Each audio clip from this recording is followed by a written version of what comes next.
الإسبانية أو الكيك الإسفنجي أو الكيك السادة، أي مسمى أنتوا بتحبوا تسموه ما بتفرق، المهم الطعمة اللذيذة والطريقة السهلة والسريعة.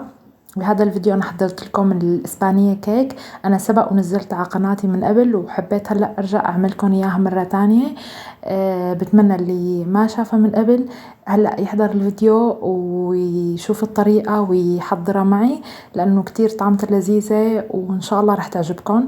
هلأ بالبداية حطيت أنا 3 حبات من البيض، طبعا البيض لازم يكون بدرجة حرارة المكان، طالعته من البراد قبل بساعة. حطيت الفانيليا تقريبا معلقة صغيرة مليانة. حطيت السكر كوب وربع من السكر حسب انتو الحلاوة كمان اللي بدكم اياها. اذا ما بتحبوا كتير الكيك يكون حلاوته ظاهرة اكتفوا بس بكوب واحد من السكر. هلأ مثل ما شفتوا خلطت السكر مع البيض ولحتى هيك فتح بس لون السكر مع البيض، وحطيت معلقة صغيرة من الخل. وهلأ بالنسبة للزيت حطيت تقريبا 3 كوب من الزيت، فيكن تخلطوا زيت مع سمنة او تحطوا بس زبدة، يعني انتو حسب شو عندكم. حطيت كمان بالنسبة للسوائل حطيت نصف كوب من اللبن، الزبادي وكوب واحد من الحليب السائل. وهلا مثل ما شايفين عم اخلط المكونات مع بعضها لحتى تندمج معي. عندي هلا الطحين، كوبين من الطحين، ورح احط كمان ملعقتين صغار من البيكنج باودر.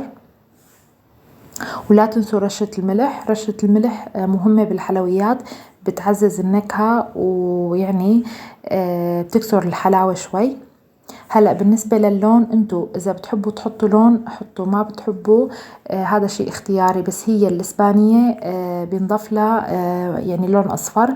انا عندي صبغة صفراء وبالاضافة للكركم راح اخلط من بيناتهم اثنيناتهم. انا بالعادة بحط بس كركم، بس هلأ حبيت اخلط الصبغة مع الكركم. يعني الكركم ما تخافوا ما بتطلع طعمته ابدا ابدا، بالعكس بيعطي لون بس ما بيعطي طعمة. هلأ حركت أنا الطحين مع المكونات السائلة مثل ما شفتوا وحطيت الصبغة، وهلأ هذا هو قوام الإسبانية. إذا بتحبوا تكون يعني أتقل من هيك ضيفوا نص كاسة من الطحين كمان، بس أنا حبيت هيك خليها شوي يعني إنه مشان يطلع قوامها أخف. هلأ عندي الصينية اللي بدي احط دخل على الفرن، دهنتها بشوي من الزيت، وهذا هو الخليط الإسبانية. بس دقيت الصينية شوي هيك على الكاونتر ودخلتها على الفرن على درجة 180 تقريبا، أخذت معي 50 دقيقة ل55 لأنه الصينية كبيرة ما شاء الله. هذا هو شكله بعد ما طلعت. انا رح ادهن وجه هاي الإسبانية بالمربى المشمش، اذا عندكم قطر كمان بيمشي الحال يعني، واذا ما حبيتوا تدهنوا الوجه بالمرة ما بيأثر. هذا هو شكله بعد ما قطعتها، عن جد ولا اروع من هيك، بتجنن. جربوها وان شاء الله رح تحبوها.